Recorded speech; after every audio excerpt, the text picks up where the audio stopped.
In simplistic terms, the difference between an employee and a contractor is that an employee is working in your business and a contractor is working in their own business.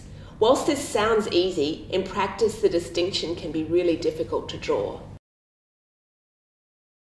There's no single factor that determines whether someone is an employee or a contractor, but there are a series of factors that the courts will look at when they're making this decision.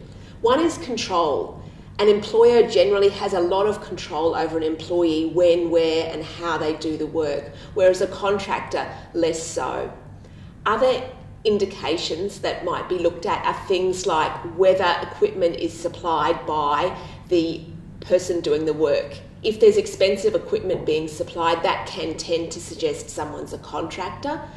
We also look at how the person's paid. So if a person is paid to get a particular job done, regardless of how long it takes, that suggests a contracting relationship, whereas any arrangement where you're being paid by the hour suggests more like an employment relationship. But no one of these factors is necessarily determinative.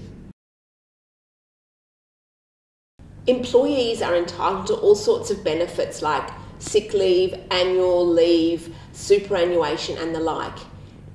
In addition to this, employees need to be protected under policies of workers' compensation insurance. So if you get the distinction wrong and you've been treating someone as a contractor, whereas in fact they should have been an employee, you can end up owing all sorts of claims to that employee because you didn't pay them their entitlements to penalty rates, superannuation and the like.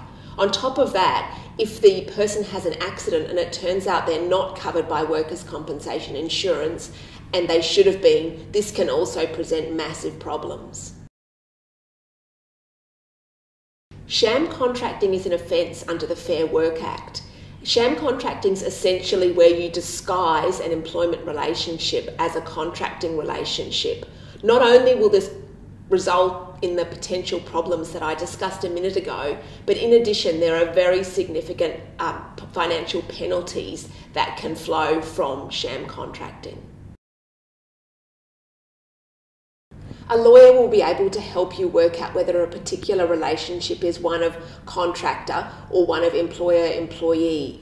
As well as this, there are lots of resources available, including a very good checklist on the Australian Taxation Office's website.